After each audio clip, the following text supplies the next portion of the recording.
नमस्कार, मैं हूं अंजू पंकज। तबलीगी जमात से सिर्फ हिंदुस्तान ही नहीं पाकिस्तान भी परेशान है। यहां तो पकड़े जा रहे हैं, इसका सबसे बड़ा मौलाना भागा फिर रहा है, लेकिन पाकिस्तान में तो पुलिस वालों को ही चाकू मार के मस्जिदों से वापस लौटा दिया जा रहा है। हकीकत यह है कि तबलीगी जमात पूरी दुनिया के लिए परेशानी का सबब बन चुकी है। पहले ये मलेशिया, इंडोनेशिया और थाईलैंड में कोरोना का जहर इन्होंने फैलाया और अब हिंदुस्तान में इनकी बेवकूफी की वजह से कोरोना का वायरस लगातार फैल रहा है। ये इतने ही जाहिल हैं कि ये मुसलमानों को ये समझा रहे थे कि कोरोना कुछ नहीं है, अमेरिका और यहूदियों की साजिश है। ये ईमान वालों को मस्जिदों से दूर रखना चाहते हैं, लेकिन इन जाहिलों को ये तक पता नहीं है कि मक्का, मदीना, करबला सब कुछ बंद है। सारी बड़ी बड़ी मस्जिदों में ताला लगा हुआ है और ये मस्जिद में जाने के लिए मरे जा रहे हैं। दुनिया के ज्यादातर देशों में इस तबलीगी जमात ने ही कोरोना वायरस को फैलाया और इसे एक बड़ी महामारी बना डाला। भारत में भी प्रधानमंत्री मोदी के कोरोना के खिलाफ सख्त लॉकडाउन को तबलीगी जमात ने ऐसा पलीता लगाया है कि जगह जगह पहुंचकर इस जमात के जाहिल लोगों ने दूसरों की जिंदगी को दांव पर लगा दिया है। इस जमात से जुड़े लोगों ने सरकारी आदेश को ना मानकर कोरोना का जहर देश के कोने कोने तक पहुंचा दिया है। अगर कोई जाने अनजाने में इस तरह की गलती करे तो उसे फिर भी माफ किया जा सकता है, लेकिन अगर कोई जानबूझकर अल्लाह के नाम पर इस तरह का गुनाह कर दूसरों की जिंदगी के साथ खिलवाड़ करे तो उसे आतंकवादी ही कहा जाएगा। लेकिन तबलीगी जमात दुनिया के मुस्लिम देशों में काफी दबदबा रखती है और सरकारी नियम कायदों की धज्जियां उड़ाना तो इसकी फितरत में शुमार है। लेकिन इस्लाम को मानने वाले इस जमात के लोगों से कम कोरोना के कहर के दौरान कुछ तमीज की उम्मीद तो की जा सकती थी, लेकिन नहीं, इन्होंने यहां पर भी कोरोना आतंकवाद दिखाया। और ऐसा भी नहीं है कि इन तबलीगियों ने कोरोना को लेकर भारत में ही सरकार के दिशा निर्देशों की धज्जियां उड़ाई हो, बल्कि पड़ोसी देश पाकिस्तान में भी इसी जमात ने कोरोना का कोहराम मचा रखा है। कमाल है। चले, हिंदुस्तान में तो इनके ऐसे गैर जिम्मेदाराना रवैये को समझा जा सकता है, क्योंकि इस बिरादरी के लोग यहाँ हर सरकारी आदेश को मान लेंगे ऐसा हरगिज नहीं है। इन्हें हर बात का विरोध करना ही है, ये इनकी फितरत में शुमार है। लेकिन सवाल यह है कि पाकिस्तान तो एक इस्लामिक देश है, वहां इस्लाम धर्म का ही बोलबाला है, उसी धर्म को माना जाता है। वहां तो कोई इस्लाम का विरोध करने की हिमाकत तक नहीं करता। फिर तबलीगी जमात वहां पर कोरोना फैलाती क्यों फिर रही है? वहां इन लोगों ने इमरान सरकार के फरमानों को क्यों नहीं माना? वहां के लोगों की फिक्र इस जमात ने क्यों नहीं की? और दिलचस्प तो यह है कि इस्लामिक देश में ये लोग किसे इस्लाम की दीक्षा देते फिर रहे हैं? वहां किसको सिखाते हैं कि मोहम्मद के कहे को माने, वैसा करें जैसा मोहम्मद क्या करते थे? 5 बार नमाज पढ़े, वुजू करें, जमीन पर सोए, दाढ़ी रखे, ऊंचा ऊंचा पजामा पहने, वगैरह वगैरह। पाकिस्तान में तो हर कोई मोहम्मद की कही बातों का अमल करता ही होगा। फिर वहां पर तबलीगियों को दरअसल समस्या क्या है? वहां इनकी नाराजगी आखिर किससे है?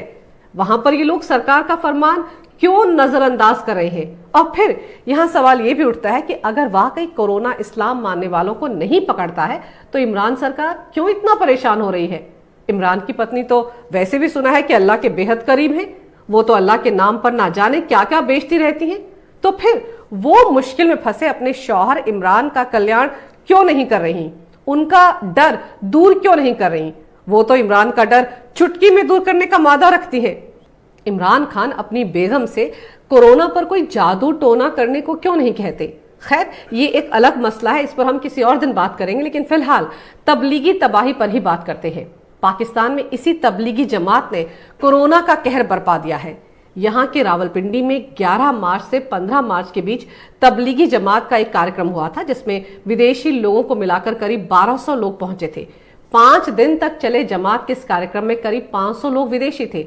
जब इस बारे में पाकिस्तानी सरकार को पता चला तो उन लोगों की जांच कर उन्हें क्वारंटाइन में भेजा गया।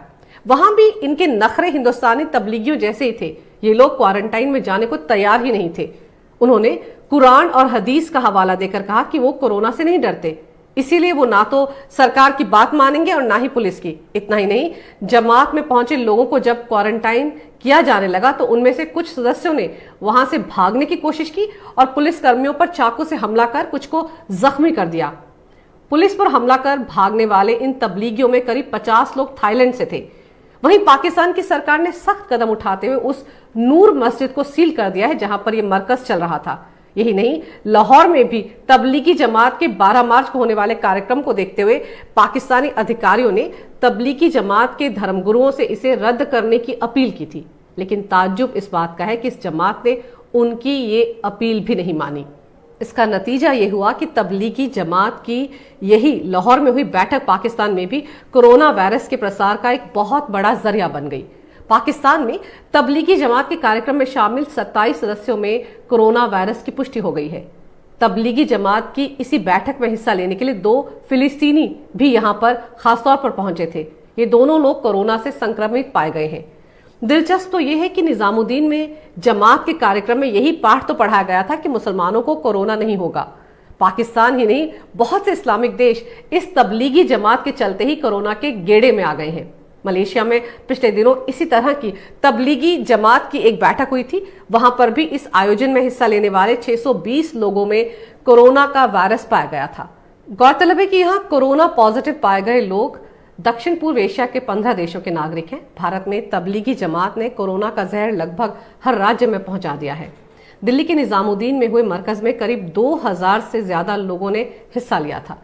मरकज के खत्म होने पर 13 मार्च को बहुत से लोग अपने अपने राज्य लौट गए थे, लेकिन साथ में वो कोरोना का वायरस भी ले गए। अभी तक तमिलनाडु, केरल, कर्नाटक, उत्तर प्रदेश, तेलंगाना और जम्मू कश्मीर और उत्तराखंड तक इन तबलीगियों ने इस महामारी को फैला दिया है। मंगलवार सुबह तक जहां दिल्ली में कोरोना के पीड़ितों की तादाद काफी कम थी, वहीं शाम होते होते इन तबलीगियों की मेहरबानी से ये आंकड़ा एकदम बढ़ गया। वैसे तबलीगी जमात को मानने वालों की पाकिस्तान में कोई कमी नहीं है। ये जमात पाकिस्तान की सरकार के कामकाज में दखल देने के साथ साथ क्रिकेट में भी दखल रखती है। आज भी पाकिस्तान में तबलीगी जमात सबसे बड़ा इस्लामिक संगठन है। इनकी ऐसी धाक है कि ये कुछ भी कर गुजरेंगे, लेकिन इन्हें ना तो सरकार कुछ कर सकती है और ना ही कोर्ट कचहरी।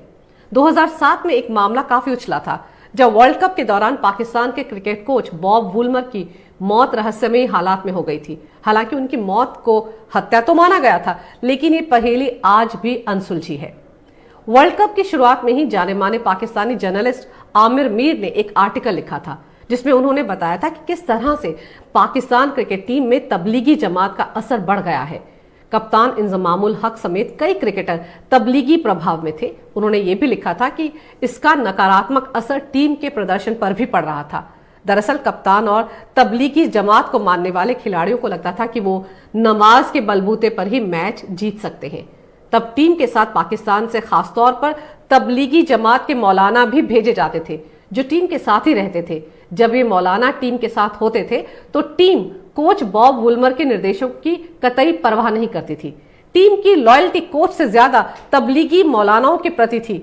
इसकी वजह से कई बार कप्तान इंजमामुल हक और कोच वुलमर में तकरार भी हो चुकी थी। हालांकि जब आमिर ने यह आर्टिकल लिखा था, तब किसी ने उनकी इस बात पर खास तवज्जो नहीं दी थी और फिर कोच बॉब वुलमर की संदिग्ध हालात में हुई मौत को हत्या ही माना गया था और तबलीगी जमात के असर वाले पाक टीम के कई क्रिकेटर शक के दायरे में आ गए थे। तो आप सोच सकते हैं कि तबलीगी जमात के इरादे कितने खतरनाक हैं। और अब तो भारत, पाकिस्तान और मलेशिया समेत एशिया के कई देश इसी तबलीगी जमात के चलते कोरोना की चपेट में आ चुके हैं। कोरोना को फैलाने में सबसे बड़ा हाथ इसी जमात के लोगों का है, इसलिए इन पर सख्त कार्रवाई होनी चाहिए।